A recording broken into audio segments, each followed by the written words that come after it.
in all the careers of someone who can come out in the final frame and play a frame like that, and the shot off the blue to split the pack up in the final frame. Well done.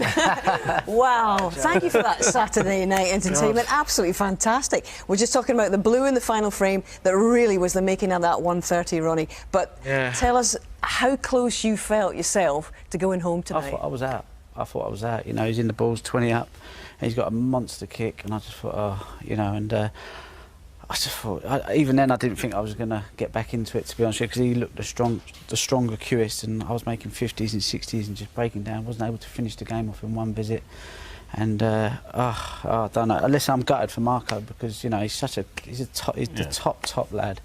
And was the heart racing a bit in the final frame? No, not really. No, I felt quite calm, because you know, I just stayed focused through the whole match. I spoke to Steve Peters today, and I've been really quite nervous all week, you know, because not knowing how I'm going to play sometimes, you know, and it's very patchy, and you know, he settled me down today, and I went out there relaxed tonight, and I just, you know, I was getting frustrated with myself, but I was blanking it quickly and just focused on doing well. And I think when you do that, when it comes to the end of the match, if you've kept that attitude all the way through, then you know, if you get a lifeline, you great in the last frame. I mean, you looked at even the first Reggie Potter was just great cue. But I'm searching, you know. I'm like, where's the middle of the white, you know? When you hit the blue, went in between the green and the brown, you must have known you'd struck it very well. It was going to have a chance to split the reds. It couldn't have split them better. You have to hit. I mean, it's not about how hard you hit that shot. If you hit it sweet, you can hit it quite soft, and they sort of break up. It's the shot now. Look at the way that. Yeah, and you also got power in it as well, so you did get a chance to shift them about. Yeah, I mean, look at that. I mean, you can't. I mean, I've got a bit of form there, you know. But when you hit them all right, you expect to get. And even that next red, you had to have the red ball clean. Yeah, because there was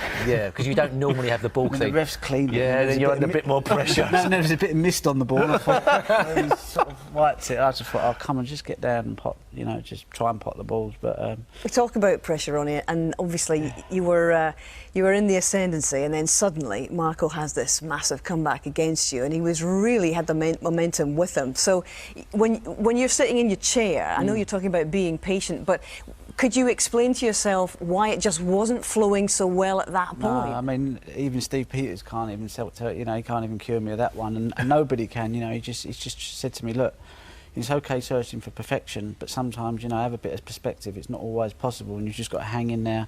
And sometimes when you think you're playing that bad, ask one of your close friends, and they'll probably tell you it wasn't that bad. So I just have to be a little bit less harsh on myself, and I've done that tonight. And I thought my attitude through the whole match was good, you know. That's what I was really happy with. So even if I'd have lost tonight, yeah, I'd been very disappointed, but I'd have been happy that I hadn't sabotaged my own success, and I'd give it everything. And you know, and you live to fight another day, because there's a tournament next week and the week after. So you just have to it's like a bus. You just stand in the queue, and hopefully you get your chance, you know. And I tell you what, it was really genuinely lovely to see the two of you having that conversation at the end, because you've talked about how much you admire Marco. I think everybody in the game does. He's a really underestimated player, isn't he? He's not by me and not by any of these boys. They know how good he is. And if he'd have beat me, I'd have just said to him, you know, and I get on really well with Mark Selby there, so I've got no problem, Mark.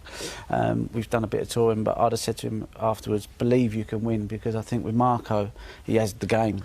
Yeah. Just believe, just have that bit of killer instinct, you know. And without giving it, what was you saying, Marco? Was it just about the kicks or the two? No, I said, first of all, I said the kick. I said, you were robbed. And he went, well, you had one. I went, yeah, but yours was game ball, you know. And then I said, have you lengthened your backswing? I said, because if you have, I said, it looks really good. I said, I know you might be struggling a bit with it. I said, but they're hitting the back of the hole a bit like how Trump hits it, you know, like you can hear it cracking. And he said, yeah, I've lengthened it a bit. He said, I've been watching you. And I was like, keep doing it. I said, because it's, you know, because... But it just shows you we're all tinkering. But I've watched him this week, and he looked like he'd been struggling. And even he said he's had his B in his C game. But with that technique, he looks much more like he's a more aggressive player.